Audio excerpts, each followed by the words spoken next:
Soterarte convida. Percebi no olhar, nem precisa falar o que você pensou. É que a gente conversa sem uma palavra, linguagem de amor. Com esse seu jeito, a voz do desejo, maltrata o meu peito, carente de amar. Escuto os conselhos de um anjo da guarda, me afasto do fogo pra não me queimar. Não quero pagar pra ver, a nossa luz se apagou e o mar dos meus olhos secou pra vocês, amor. Não quero pagar pra ver, a nossa luz se apagou e o mar dos meus olhos secou pra vocês, amor. Olá, mais um Soterarte convida e hoje nesse clima aqui de forró que eu estou com dois convidados especiais, aliás, como diz Júlio César, especialíssimos. Exatamente, respeita a polícia. Júlio César, que é cantor, compositor e sanfoneiro. Bem-vindo, viu, Júlio? Rapaz, eu tô tão feliz aqui de ver essas câmeras todinha aqui na minha frente, porque antigamente não tinha câmera, né? Era no rádio, celular, né? Aí agora a empresa cresceu, você tá aí toda bonitona de ver, na esperança, né? E aí agora está na televisão. Que bom, rapaz. Tem um rapaz bonito aqui atrás também. Deixa eu apresentar a outra convidada aqui, Alessandra Gramacho. Ela também é cantora, compositora, poeta, militante cultural e forrozeira. Né?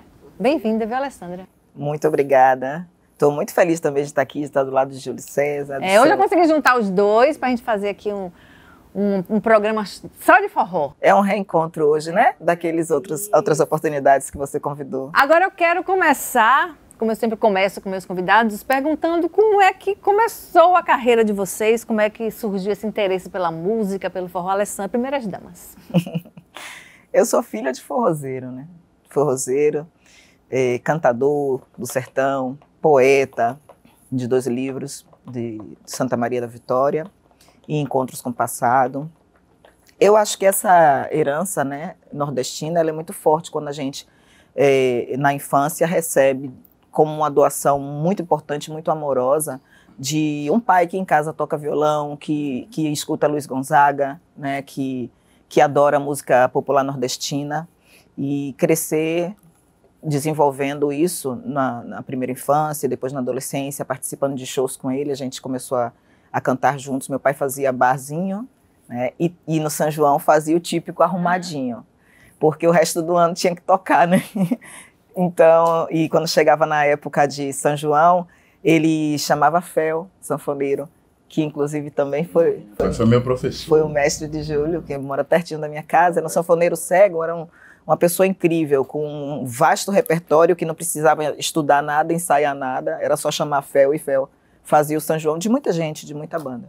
E assim eu cresci, gostando, amando forró. Eu gosto quando contam aqui que a família incentiva a arte, né? Porque geralmente a família vai estudar, vai ser não sei o quê, e trata a arte como uma coisa que é só um hobby, né? Que bom. Sim, também tem isso, mas é importante a gente desenvolver a criatividade, né, na infância, é importante a gente fortalecer a música, todas as culturas. Nesse momento é que está formando o caráter, a gente está se configurando, que a gente precisa acreditar na gente mesmo. Se não for assim, pode desmanchar outras coisas também. Pode não dar fortalecimento para conquistar ser outras coisas também, né? Porque a gente acaba se enganando, se subtraindo, né? Isso. Júlio, me conte um pouquinho da sua história, para quem não te conhece. Rapaz, a Alessandra só não falou o nome do pai dela. Diomedes Gramacho. Obrigada e desculpem. Família Gramacho. Eu comecei na música antes de tocar instrumento e de cantar, porque eu passei minha adolescência em Maragogipe. Mas antes um pouco eu convivi muito com meu pai. Meu pai era muito musical, assim, a gente ouvia muito disco dentro de casa, né, as coisas que ele gostava. Que vocês todos aqui devem ter escutado Noite Ilustrada. Eu não. Roberto Ribeiro. Não, você é mais pra cá. Você já é de Xuxa pra cá. Menudo. Então lá em casa a gente escutava muito isso. E toda vez que ele ligava o som, a radiola, né? Eu ficava ali por perto porque eu gostava de ficar escutando aquilo. Logo depois eu fui morar em Maragogipe. E Maragogipe é uma cidade que Maragogipe é um celeiro de muitos artistas, né? Na época, quem estava em evidência era Rezulu, de Maragogipe. Dizem que Jal é de Maragogipe, já me disseram alguma vez que ele é de um povoado lá, não tenho certeza. Ele veio aqui para perguntar. Tinha uma banda lá que fazia muito sucesso, a banda Transarmil, fez muito sucesso no final dos anos 80, anos 90. Maragogipe tem 2 filarmônicas, a Terpsícore Popular e a 2 de julho da EUTERP. E nas festas de Maragogipe, a gente menino ficava tudo na rua vendo as filarmônicas desfilar e tal. E eu descobri que naquela época eu tinha um interesse muito grande por música, porque Maragogipe é beira de praia. Aí quando eu chegava no final da tarde, tinha um navio Maragogipe, meus amigos jogavam a bola na associação, e depois ia para a Ponte do Cajado, a caída da ponte e tal, todo mundo caía no cinto depois, porque chegava em casa molhado de praia. E eu ia para o estúdio ver o ensaio do Transarmil, entendeu? Eu não queria ir para a praia, eu queria ver. E eu me recordo que tinha um tecladista lá chamado Arinda, me lembro do teclado que ele tocava, um Korg. E eu fazia questão de ficar na janela olhando Ari tocar, porque aquele instrumento de tecla me interessava. E aí os anos foram passando, um primo meu chamado Marcinho, irmão de Moacir Moreno, da Companhia Baiana de Patifaria. Moacir é meu primo. E aí, logo depois, Moacir deu a esse primo meu um violão, o irmão dele, Marcinho, deu um violão de presente. E eu passei a ir para casa todo dia porque eu achava bonito Marcinho tocando violão, com aquelas revistas, aprendendo a tocar Caetano Veloso e tal. Anos depois eu vim embora para Salvador e eu me interessei por sanfona e eu vi sanfona na minha frente, assim, uma pessoa tocando. Fui parar na casa de Fel, porque Fel era muito amigo, enquanto esteve vivo, de Antônio José, que é uma figura muito conhecida no meio musical, porque foi representante de gravadora multinacional, é compositor. E aí eu fui parar na casa de Fel para aprender a tocar sanfona. Fel nunca tinha me visto na vida, não me conhecia. E aí eu cheguei na casa dele e disse, eu vim aqui porque me recomendaram de procurar para aprender a tocar. Ele disse, você sabe fazer o quê? Eu disse, nada. Ele disse, então você não vai aprender, não. Você tem sanfona? Eu disse, não. Aí ele disse assim, então você faz o seguinte, você vem todo dia, pode chegar aqui por volta das 17 horas e tal, porque ele era diabético e tal, tinha problema de saúde.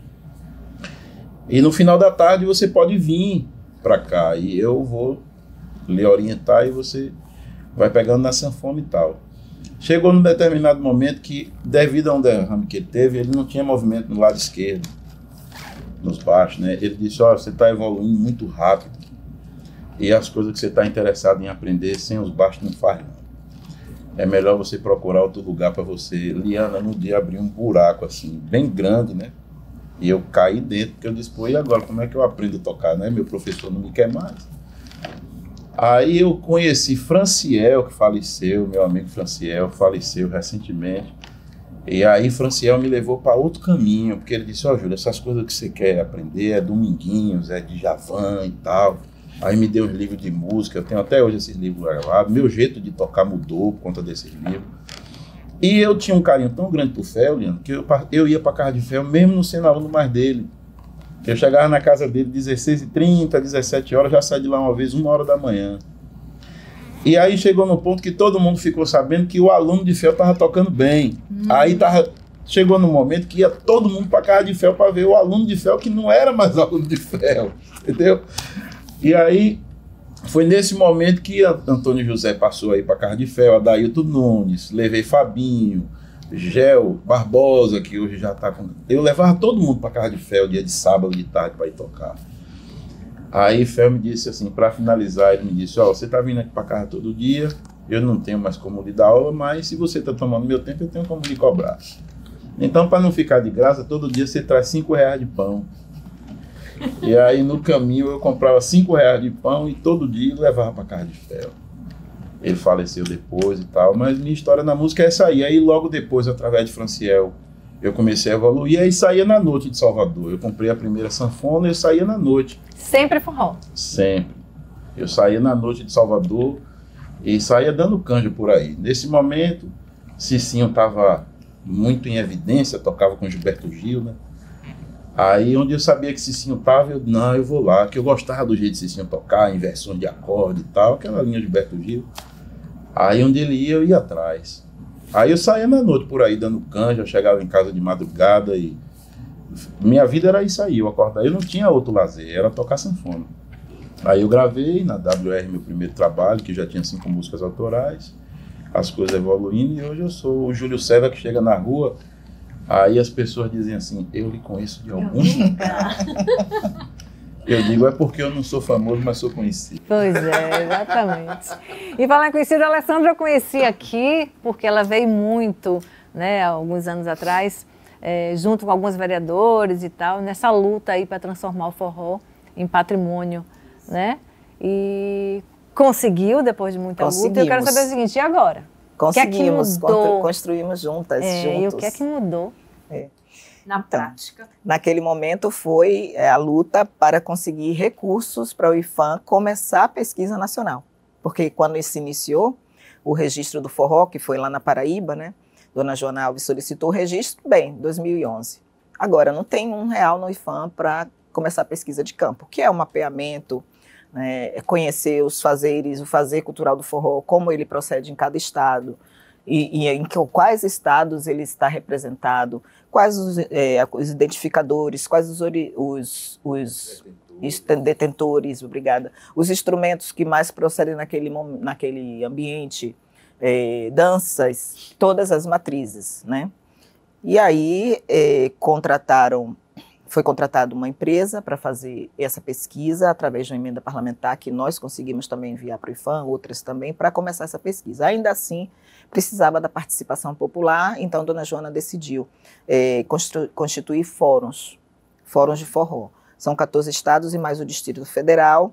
Através desses fóruns, criaram-se documentos que foram nortear o que hoje é o dossiê. Porque então cada estado, junto com seus pesquisadores, geraram esses documentos para o IPHAN.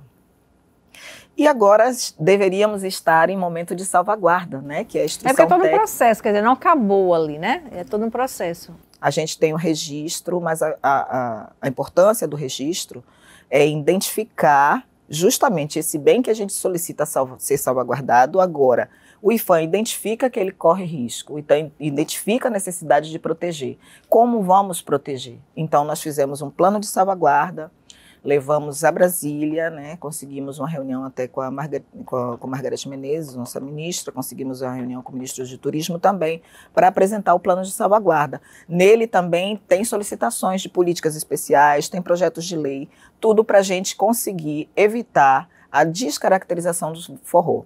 E, claro, a luta do fórum ainda é muito grande, precisamos agora de recursos para a salvaguarda, para iniciar nosso processo de salvaguarda na Bahia. Não começou. Ele vem do IPHAN. Então, são recursos federais? Recursos federais, para salvaguarda de todos os... Que eu suponho que nos últimos anos estava suspenso assim, zero, né? Então, é com eles que a gente vai começar a instrução técnica, o IPAC, o IPHAN estadual. A gente já enviou esse plano para o IPHAN nacional. E a luta continua porque o papel do fórum é constituído quando a gente consegue recuperar espaços perdidos. E a nossa luta é essa, recuperar os nossos palcos juninos, que foram retirados da gente, que vêm sendo retirados da gente, né? Porque nós estamos falando de uma cultura tradicional e oriunda dos festejos juninos. Nós somos a cadeia produtiva do São João. Essa economia criativa, ela veio dos festejos juninos.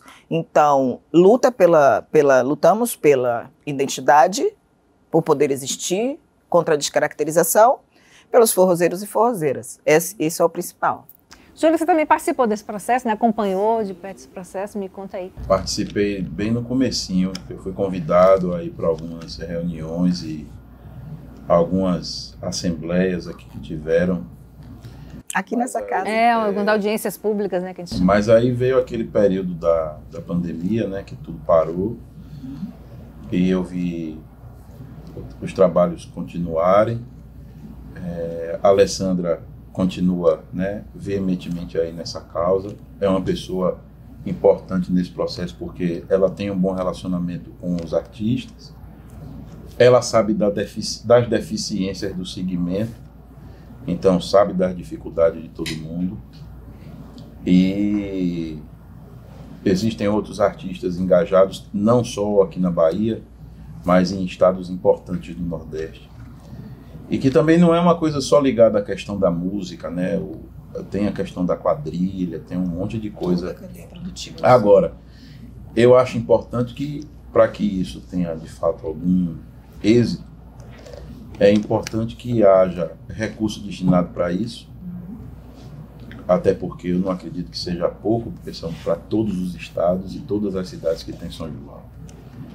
É necessário sensibilidade política para entender a importância disso, porque eu estava semana passada num lugar onde eu não me lembro exatamente onde foi, e eu disse a uma pessoa que trabalha com marketing digital e muito voltada para as questões da atualidade, eu disse, se você for olhar as grades de São João e os comentários, você não vê as pessoas parabenizando pelos artistas fora do contexto, teoricamente falando.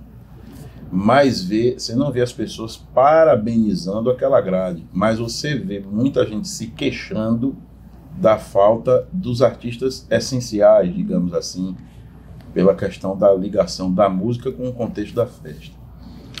Mas isso, Liana, é um assunto muito abrangente e muito complexo. Sempre aconteceu. Em algumas cidades até tentaram mudar, mas aí acabam voltando. Porque não é só, entenda, esse suporte cultural e esse suporte político, né, por assim dizer, sim, é importante. Mas existe também o aspecto musical e comercial que foi ficando para trás, entendeu? Foi deixando. E eu falei lá o seguinte, eu acho importante os artistas de forró reanalisarem como o artista de forró se comporta hoje, que é um dos motivos de ser tão necessária essa questão da salvaguarda. Sim. Quando eu lá em Maragogipe, chegava no São João, inclusive eu participei de um programa de TV aqui semana passada, onde perguntaram quais são as suas memórias do São João. A gente percebia que era São João em Maragogipe, porque na cidade que eu morava, meu pai era do polo petroquímico, então o Camaçari não tinha São João, o Camaforró veio surgir há poucos anos. Quando meu pai, a gente ia para Maragogipe, a gente percebia 3 coisas no São João, que a gente sentia que era São João. O povo montando fogueira na porta de casa, os carros com placa de Salvador, que lá em Maragogipe não tinha, então muito carro com placa do povo de fora, é assim que dizia. Então, né? Movimentando a economia. O clima da cidade mudou. E a gente percebia que a gente chegava nas casas e estava tocando disco de Genival Lacerda, de Luiz Gonzaga, de Trio Nordestino, de Clemilda, de Zé Duarte, de Sandro Becker. Então, mas naquela época já existia Amado Batista, Sérgio Reis, não existia? Existia. Então os artistas de forró tinham o compromisso de gravar seu trabalho para o São João. As pessoas iam para as lojas que tinha aqui disco, a modinha, aquelas coisas todas, e levavam o disco para tocar. E hoje, qual é o problema? O artista de forró ele deixou de se relacionar com o público para se relacionar com o contratante. Entendeu qual é o problema? Só que os artistas do outro segmento criaram uma relação com o contratante e com o público, e o contratante se vê obrigado a contratar, porque é o povo que pede. Essa legação estava conversando aqui com ela, que tem que trazer para poder atrair o público. Você entendeu o que eu estou lhe dizendo? O artista de forró criou uma relação com o contratante. Então, se você tiver uma boa relação com o contratante, você vai tocar. E se você não tiver? Porque tem um ditado, eu estudei economia na minha vida, é um outro lado, que os recursos são escassos, mas necessidades são permanentes. Então, se você tem pouco espaço para todo mundo, o povo vai pedir aquilo. Você entra no mercado hoje em dia para comprar mel caro, lembra do mel caro, aquele que tinha um pirata? Sim, sim. Você nem lembra que aquilo mais existe, como é que você vai comprar? Entendeu? Mas aquele salgadinho daquela marca bem famosa já fica na gôndola do caixa, então você né? Às vezes você compra para ficar na fila e fica comendo. Então as pessoas vão requisitar aquilo que elas têm acesso.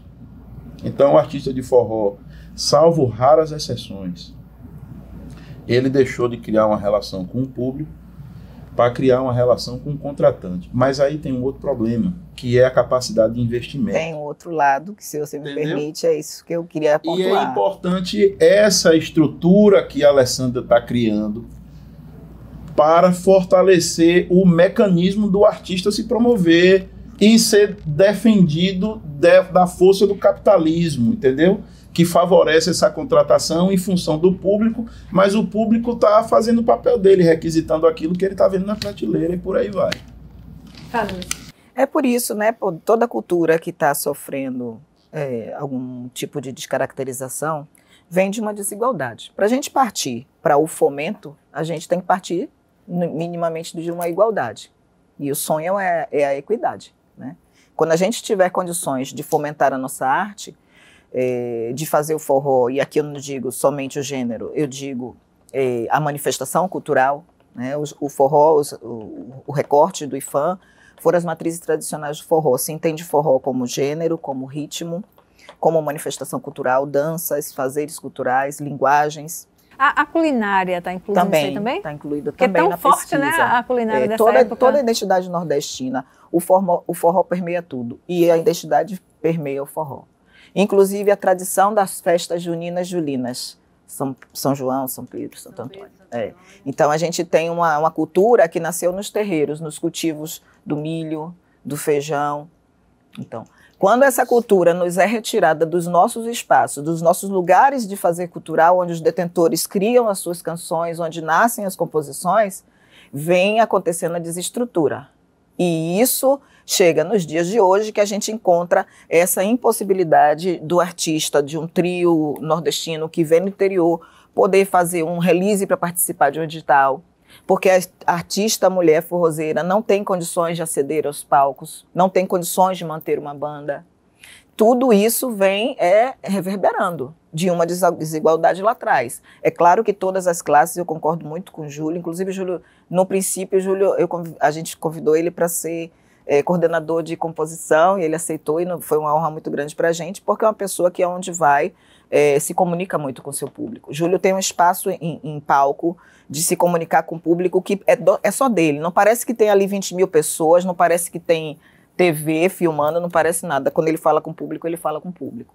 Então é o que a gente espera dos artistas grandes também, dos artistas de renome, não digo grandes porque não tem pequenos, por assim dizer, dos mais referentes. A gente espera esse apoio. Tecnicamente chamamos os mais notórios. Os mais notórios, técnica e financeiramente notórios. A gente espera que esses artistas utilizem o seu lugar de política, que é o microfone, o seu lugar de fala, justamente para fortalecer essa consciência para que os outros artistas, que inclusive menores, mas às vezes são nossos mestres, como por exemplo, ele falou de Antônio José aqui.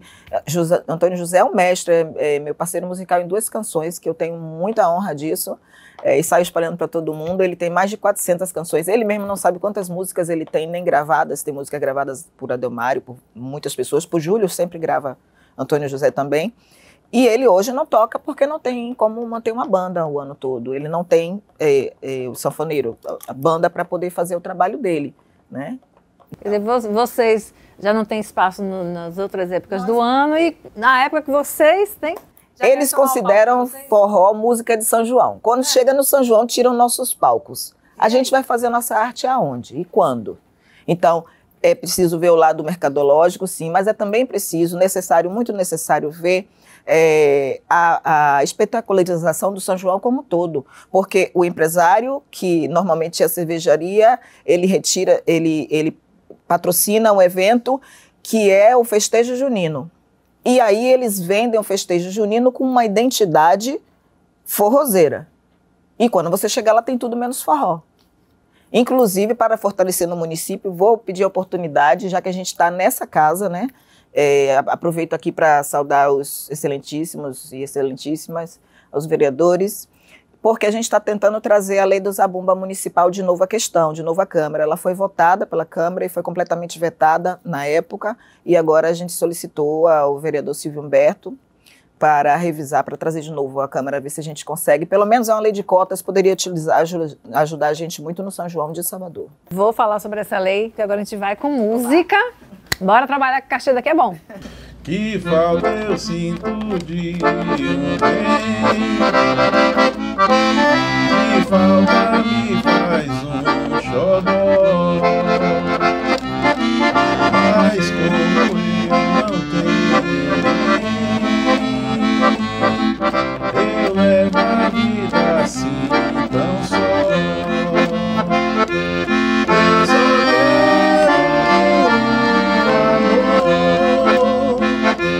Que acabe o meu sofrer, um xodó pra mim do meu jeito assim, que alegre o meu viver. Quando o inverno chegar,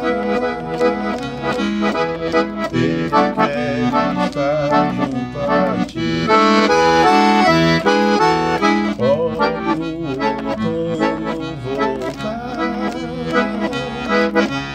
ele quer estar junto a si, porque é primavera, te amo, é primavera, te amo, meu amor.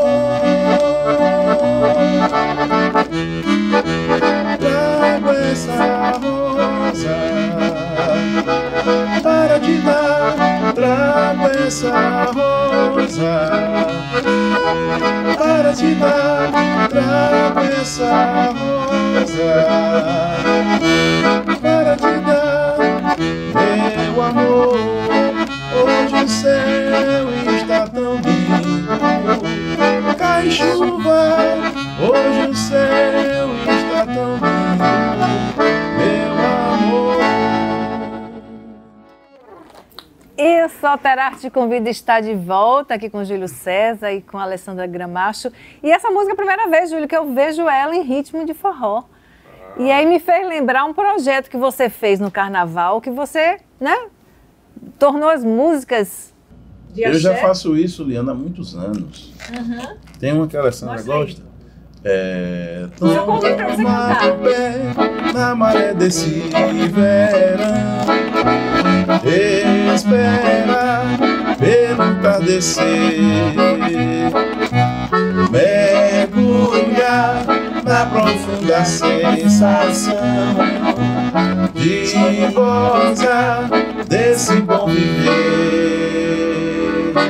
Rodas em sol, trovas em dó, uma brasileira, uma forma inteira,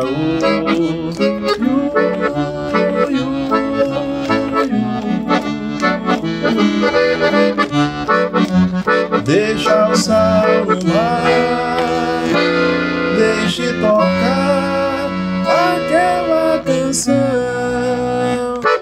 One more time, ai, ai. One more time, ai, ai. One more time, ai, ai, ai, ai. Fiz muito isso. Não vai nem conversar mais, vamos fazer agora os meia hora aqui só ouvindo. Na verdade, o que acontece é o seguinte, assim, eu toco forró também, mas chegou num determinado momento que eu percebi duas mudanças que estavam acontecendo, assim, na minha estrutura musical. Primeiro, que eu estava achando tudo muito igual, entendeu? Você chegava no São João, ensaiava por desencargo de consciência. Mas já sabia. Porque eu já sabia tudo, a banda já sabia tudo, eu não gosto de ensaiar mesmo, aí eu dizia... O público já sabia, também já estava... eu dizia, eu vou para estúdio, perder tempo, gastar dinheiro para encher de arranjo e o povo quer cantar e dançar. Mas eu ia, sou disciplinado, sou rapaz direito. E aí eu comecei a perceber que aquilo estava ficando monótono. Todo ano. Por mais que você quisesse modificar o repertório, não funcionava, porque as pessoas querem ouvir o mais do mesmo, é São João, eu quero ouvir Luiz Gonzaga, eu tenho nordestino. Eu comecei a me dedicar muito às minhas músicas e acreditar nas minhas músicas e ver elas como o único caminho de eu ascender artisticamente. E eu passei a me dedicar muito a isso. Mas como eu não tenho uma discografia consolidada e ter o privilégio de chegar numa praça e botar 80% do show de minhas músicas e ver o público cantando, eu percebi que eu podia trazer para a sanfona e para essa estrutura musical do forró outras coisas. Não precisava ser só as mesmas coisas de sempre. Até porque eu nem escuto mais forró em casa, para lhe falar a verdade. É muito difícil, eu escutei demais. Eu levei 15 anos da minha vida que eu não escutava outra coisa. A gente tem um amigo, o sanfoneiro de Del Feliz, Fabinho, e Adailton, primo meu que toca zabumba. Uma vez eu lancei um desafio, eu disse, olha, como eu toco triângulo também e canto, Fabinho toca sanfona e Adailton é zabumbeiro, está formado o forró. A gente vai sentar aqui, nós três, nessa mesa, e a gente não pode repetir música e também não pode parar de tocar. A gente levou 3 horas e 45 minutos tocando sem parar, sem errar uma música. Aí eu disse, pô, eu acho que eu preciso fazer outras coisas também. Eu comprei a discografia do Trio Nordestino uma vez, que eu sou apaixonado pelo trio, por Lindu cantando, eu acho... Se você sair na estrada, assim, viajando de noite, escutando Lindu, o primeiro cantor do trio, você entra no São João mesmo indo pro Natal. Você chega a ver as estrelas brilhando É mais. diferente. Aí uma vez eu fui para Recife, encomendei em Caruaru essa discografia e vim escutando de Caruaru a Salvador, Trio Nordestino, sem escutar outra coisa. Mas aí chegou num determinado momento que eu disse, não, eu preciso enveredar por outras coisas, porque eu gosto de escutar Lô Borges, eu gosto de escutar Milton Nascimento, eu gosto de escutar Seu Gilberto Gil, Caetano Veloso. E eu percebi que tinha algumas coisas ali que tinha a estrutura rítmica do forró, só não tinha o sanfona e zabumba e o triângulo. Aí eu fui trazendo essas coisas pro show e foi dando certo. Nessa de dar certo veio o Carnaval Sanfonado, que você citou aí. Eu fui convidado para... Eu queria gravar alguma coisa do Carnaval, né? E Maragogipe tem o trio Maragóis, que é de dica do trio e tocava guitarra baiana. E eu encontrei na casa de um amigo que eu acredito que já veio aqui, Raimundo Lima. Sim. Eu fui para casa de Raimundo Lima passar o Réveillon e Armandinho estava lá também. Aí eu estava na sala de estar tocando sanfona e daqui a pouco eu vi um bandolim saindo de dentro do quarto. Aí Armandinho sentou do meu lado com o bandolim, a gente tocou a noite toda junto. Aí eu fiz o convite a ele, ele disse, Armando, eu tenho vontade de gravar alguma coisa do Carnaval e tal. Aí ele disse, não, fique à vontade, veja aí e tal, claro. Aí fomos pro estúdio gravar e gravei Vida Boa. E gravei Visceral, de Bragadá, com Tony Molla, que eu acho muito legal. Aí gravei esse clipe e agradou muito, e ali eu disse, não, eu preciso montar o Carnaval Sanfonado, que não foi possível em 2020, não houve tempo para isso, mas o primeiro carnaval depois... aí o primeiro carnaval depois da pandemia foi esse agora, 2023. Aí esse ano eu consegui montar um repertório, não necessariamente de música de carnaval, mas músicas que poderiam ter um ar de percussividade, como Uma Brasileira, como Primavera, como outras que a gente tocou, Frevos, do Trio Elétrico, Armandinho, Dodô e Osmar, Moraes Moreira, sabe? Um bocado de coisa assim que ficou muito legal e deu muito certo o Carnaval Sanfonado, de maneira que quando acabar o São João eu vou me dedicar a fazer uma música. E ano que vem tem a segunda edição. De novo, com toda certeza. Bom, vamos voltar a falar da lei, né? Que foi da época dela Dilce, se eu não me engano. Foi a vereadora Ladilce que trouxe essa proposta, que é uma lei que é quase uma cópia da lei... Explica aí pra gente o que é que ela determina. Ser da lei do Zabumba estadual, né? Que foi sancionada, mas não foi promulgada ainda. Então, é uma lei de cotas e a gente precisa, né, sempre que, volto a dizer, que a cultura ela está em risco de ser descaracterizada, sempre que uma classe está sob desigualdade social, vamos dizer assim, a gente precisa de lei de cotas, né, para equilibrar isso. Então, é um projeto que estava muito bem escrito, ele passou na Câmara, só que foi vetado em todos os seus pontos, né? E juntamente com isso a gente descobre a retirada do dia 13 de dezembro do calendário de festividades de Salvador, o que nos deixa a nós todos, não só forrozeiras e forrozeiros, mas público que ama o forró, né? Comunidade gonzaguiana toda, todo mundo muito triste. Porque a gente não tem a data para comemorar aqui na Bahia, que tem um forró tão forte, né? Uma identificação tão grande com o forró. O recorte na Bahia, o IFAM, foi o que deu um pouco mais de trabalho, eles falam isso, né? 417 municípios, todos eles com festejos juninos. todos eles com festejos julinos, né? De alguma forma ou de outra, com recurso do governo ou não. Tem festividade de qualquer forma. E inúmeros fazeres diferentes em cada município. Tem município que toca mais rabeca, tem município que é sanfona de 8 baixos.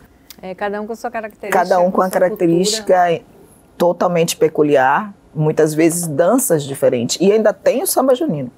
Sim. Que é um samba que só acontece no período mês de exatamente, junho, né? Também. É aquele samba duro, né? Para dizer assim, que é samba duro mesmo. Samba duro, identidade cultural de festejo junino. E agora recebeu até um edital, junto com o edital que a gente foi solicitar. Nós conseguimos um edital para o Pelourinho, para trios e quartetos, e também eles estavam lá já, com a militância deles, conseguiram o edital. Eu fico muito feliz por eles. É uma arte muito bonita, uma cultura muito bonita, muito forte.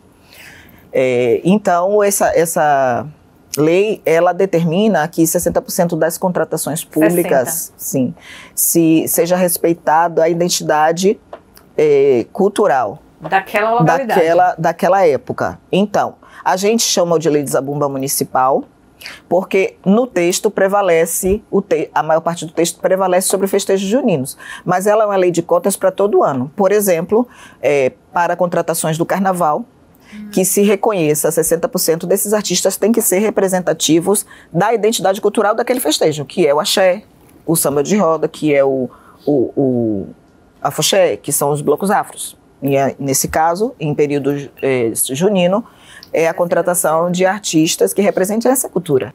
Por que será que barraram? Não vou nem perguntar. Se eu perguntar, ele vai responder, não vai dar certo. Pergunte, já. Eu não tenho a menor ideia. Vamos esperar a oportunidade de estar de novo com o Silvio Humberto, porque eu solicitei a ele. A esperança de vocês é que esse projeto volte à Câmara. Volte à Câmara para a gente fortalecer muito mais dessa vez, contando aí com apoio, solicitando o apoio dos excelentíssimos vereadores dessa casa, para que tenham um olhar especial. A gente precisava que essa lei a gente está tentando desde janeiro, né, trazê-la de volta à Câmara, porque para chegar na época junina a gente ter mais uma lei aí no município que fortalecesse nossos palcos. Talvez não dê mais tempo. É mais difícil para conseguir, né? E aí a gente vê as cidades do interior, a grade de programação com um monte de gente assim que, né? E a gente percebe também o disparate dos valores que são pagos a esses nomes de fora e as bandas... Nós estamos aí na iminência, na esperança de uma reunião com o governador. Eu venho solicitando ela já tem uns 3 anos. Nós estamos aí na expectativa de que ele possa nos escutar, receber a nossa carta de diretrizes para a recuperação do forró da Bahia. Estamos na esperança e na luta para sermos atendidos, porque temos projetos muito bons. Vai evitar a nossa descaracterização, a descaracterização das matrizes tradicionais do forró, mas também que vai fomentar turismo, economia criativa na Bahia, e eu sei que é do entendimento dele que querer isso, né? A cultura vem sendo colocada nem segundo plano, a gente não fala nem segundo, a 10º plano, né, nos últimos anos. Vocês têm esperança com essa mudança de governo, com Margarete lá no poder? Vocês têm esperança de que alguma coisa mude para melhor? Qual é a esperança de vocês? Teoricamente... Políticas públicas? Teoricamente, eu vi a movimentação semana passada do lançamento da Lei Paulo Gustavo, né? Sim. Eu não estava presente lá, mas eu acompanhei. Por outro lado também, você tem o fortalecimento dessa questão cultural por Margarete Menezes ser um artista das classes, teoricamente, menos favorecidas, de uma mulher negra, né, que vem da música de rua, vem da música de rua. Agora, conhece. É necessário que haja boa vontade política. É necessário também um aspecto importante, que outro dia eu tive a oportunidade de conversar com a Alessandra por telefone. Esses artistas todos que estão à margem dos benefícios, eles têm um sério problema, Liana, de documentação. Muitos artistas, eles acabam ficando à mercê das benéfices governamentais, porque eles não têm documentações básicas. Que tipo de documentação? Bom, para você hoje tocar numa prefeitura, no São João, eu faço isso há muitos anos, você tem que ter comprovações midiáticas, você tem que ter comprovação artística, que seria um trabalho gravado, um clipe, clipagem de assessoria de imprensa, você sabe o que é isso. Você tem que ter documento, um deles é o INPI, que é o Registro de Marcas e Patentes, que não é barato, é um processo lento.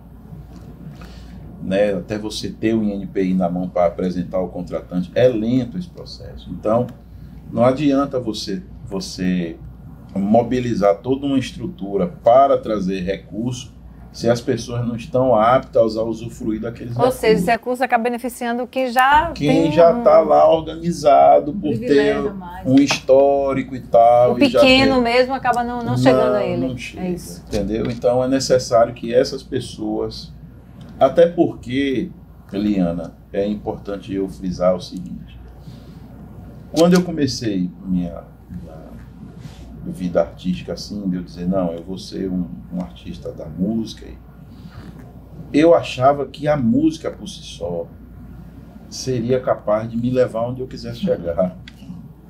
E não é. A música, ela é um elemento fundamental, mas não é determinante. As coisas determinantes não tem nada a ver com a música. Mas se você não tiver a música, você também não chama a atenção de ninguém. Mas esse determinante aí, poucos estão preparados para isso. Um desses determinantes é essa questão burocrática. Para você vender um show para o Estado ou para a Prefeitura, você tem que ter uma série de documentações, tudo em dia, tudo organizado. Né? Dentro dos órgãos do governo, você tem que fazer as inscrições e os ajustes necessários, as comprovações. Não é assim fácil. Entendi. Então, eu acho que tão importante quanto a questão artística, tem a questão burocrática, que tem um custo, e eu não sei se o erário público poderia destinar um recurso para regulamentar e regularizar todas essas, porque não são poucos. Sim. É muita gente. Inclusive com a Lei Paulo Gustavo. E eu vi pessoas que começaram lá atrás, aqueles que, para mim, serviram de inspiração e de referência, lá quando eu comecei. E eles continuam com as mesmas dificuldades que eu já eliminei há 5, 6, 7 anos. Porque talvez eles não tenham orientação ou não estejam muito querendo aquilo, porque tem um aspecto importante também. Quando você se prende, quando você se dedica ao negócio, você acaba se distanciando da música. Entendeu? Não tem, é muito difícil conciliar as duas coisas. O período mais produtivo para mim é quando eu não falo em São João. Quando eu não tenho nenhum compromisso com o show, porque é um negócio, é um jogo de xadrez, grade de São João. Porque você, para tocar numa cidade... Você tem que, às vezes, correr atrás das cidades. Não é isso. É porque, assim, para você tocar numa cidade, você tem que ter um horário para tocar em outra. Próxima, sua cidade é Amargosa. Você nunca pode tocar em Amargosa e em Alagoinhas. Entendeu? Porque a distância é muito grande. Tem que ser ali, Santo Antônio de Jesus. Tem que ser ali, Vale do Cuijiquiriçá, Recôncavo, ou BR-116, entendeu? Tem que ser alguma coisa por ali, Jabaquara, não dá para ser longe. Então, e também não dá para fazer um show só, né, numa noite, tem que correr atrás, né? Então, assim, então acaba exigindo um operacional muito forte e essas pessoas não se prepararam para isso. E para mim, o período mais produtivo artisticamente que deveria ser o contrário, né? O contraditório é isso. Por exemplo, eu estou pegando nessa sanfona aqui agora para fazer o programa com você, hoje é terça-feira. Eu peguei nela acho que sexta ou sábado. Porque quando chega nesse período que você acorda de manhã, eu recebo mensagem 5h30 da manhã. As pessoas querem que você veja logo quando você acorda, ele foi o primeiro, entendeu? Então você acaba deixando o instrumento um pouco de lado. Você pega para gravar, pega para fazer um programa como esse, pega para ir para o estúdio ensaiar e pega no show. Mas até o dia, digamos, 15 de junho, que você está muito ligado, porque muita coisa ainda passa por mim. Hoje existem outras pessoas envolvidas no meu trabalho, mas muita coisa ainda passa por mim. Então, chega num determinado momento que se você ficar muito focado nessa questão dos trâmites legais, você se afasta da música. Entendeu? E quando você se afasta da música é que é ruim, porque os geniais nunca tiveram o menor interesse por isso. Como o Dominguinhas, por exemplo, né? Nunca teve muito interesse por esse negócio de projeto, entendeu? Porque ele dizia, rapaz, eu vou fazer isso aqui e quem vai fazer o projeto tem o produto que é o artista Dominguinhos e ele se acerte por lá e faça por lá. Você vê artistas, por exemplo, que raramente você vê eles em praça pública, como o Djavan. Eu nunca vi um show de Djavan em praça pública, é tudo bilheteria. Entendeu? Você já viu algum show de Djavan em praça pública, tocando para uma prefeitura, para o governo? Não existe. Hoje não mais, mas nos 70 sim. Entendeu? Por quê? Porque eu acredito, pelo pouco conhecimento que eu tenho, que é menos complexo você tocar para o seu público que paga seu show do que você tocar para o Estado. Menos burocrático. É menos burocrático, entendeu? Mas, Júlio, os palcos juninos também são um fomento muito grande para a sua arte, né? Porque você pega estrada para garantir os seus shows no interior com bastante antecedência e tudo, para deixar tudo organizado, né? É importante, os palcos juninos são importantes para o fomento da sua arte, o grande momento do artista de forró é o São João, entendeu? A verdade é essa. E o São João está muito ligado à prefeitura, né? É que são festas das cidades. A gente viu esse ano aí uma série de festas tradicionais que não vão ter edição, como Forró do Bosque, Forró do Lago, não vão ter edição esse ano. Por que não vai ter? Muitas cancelaram. Porque o que o público pagava para ver nessas festas tem nas praças. A mesma atração. A mesma atração. De graça. Entendeu? Então, eu nunca fui para essas festas fechadas. Eu gosto de estar lá no meio da praça. Eu também gosto de praça. Então, o que acontece? É complicado. Aí você vai conseguir um patrocinador para botar aquele mesmo artista que vai tocar na cidade, na praça. Aí o patrocinador talvez diga assim, muito bem, e o povo vai pagar porque vai tocar de graça na praça. Exatamente. Entendeu?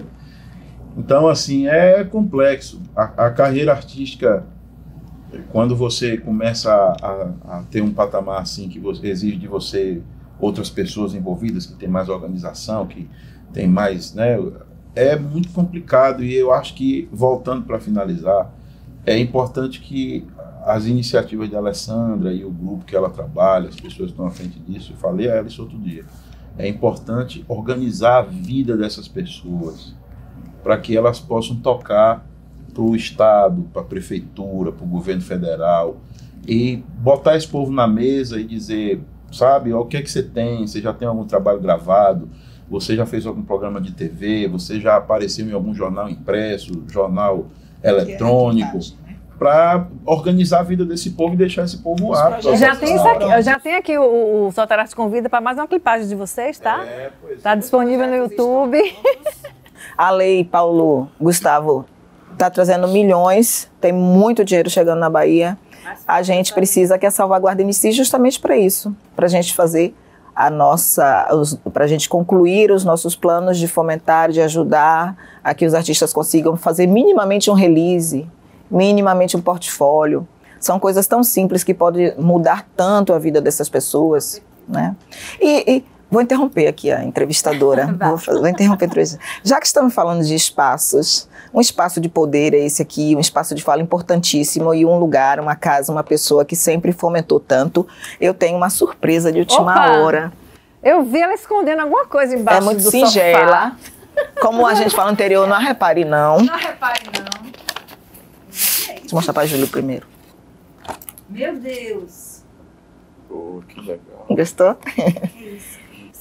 Protetora do forró, meu Deus, obrigada. O Fórum Forró. Para você que sempre deu esse espaço, que sempre me convidou aqui para falar do Fórum, que é sempre uma oportunidade. Olha só, pelos serviços prestados na nossa classe aqui. Gente, eu tô... Por favor, dê um close aqui no presente que eu ganhei dessa pessoa maravilhosa. Ela escondeu aqui, não sabia o que era. Oh, muito obrigada, meu amigo. Não tem de quê. Muito obrigada a você pelo espaço sempre, pela colaboração. Com certeza. E esse espaço é muito importante para mim, para todos nós, para toda a coordenação e também minhas 11 coordenações. São 11 municípios que têm coordenação do Fórum Forró de Raiz. Se precisar, estamos aqui. Infelizmente, nosso tempo acabou. Nós fechamos com chave de ouro e eu queria divulgar as redes sociais de vocês, onde as pessoas podem te encontrar, Júlio. Júlio César e a Sanfona no Instagram, Facebook, YouTube, todas as plataformas digitais. A gente está lançando agora Linguagem de Amor, que já foi lançada dia 12 de maio e que essa música está me deixando muito feliz com a receptividade das pessoas. A gente grava o clipe dela essa semana com um roteiro bem diferente. Vai tocar lá em Margosa, né? Eu vou estar lá assim, Linguagem de Amor! Dia 23 de junho, 1h da manhã. Estarei na lá. madrugada do São João. Ele marca uma hora, mas começa 2, viu, gente? 2h30. Não, mas esse ano É? tem que ser rigorosamente uma hora. estarei lá uma Cláusulas hora da manhã. contratuais. Estarei lá 1h cantando Linguagem de Amor. E a gente lança também o Identidade Nordestina ao vivo, os shows do ano passado de Amargosa e Itatim. A gente gravou e preparou todo esse áudio e vai estar lançando também um show ao vivo para os paredões e as curtições. O certo. Divulgue Por certo, seu...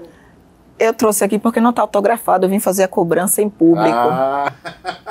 Aí você precisa me dar, porque ele nunca me deu, tá? Mas tá certo, eu lhe aguardo.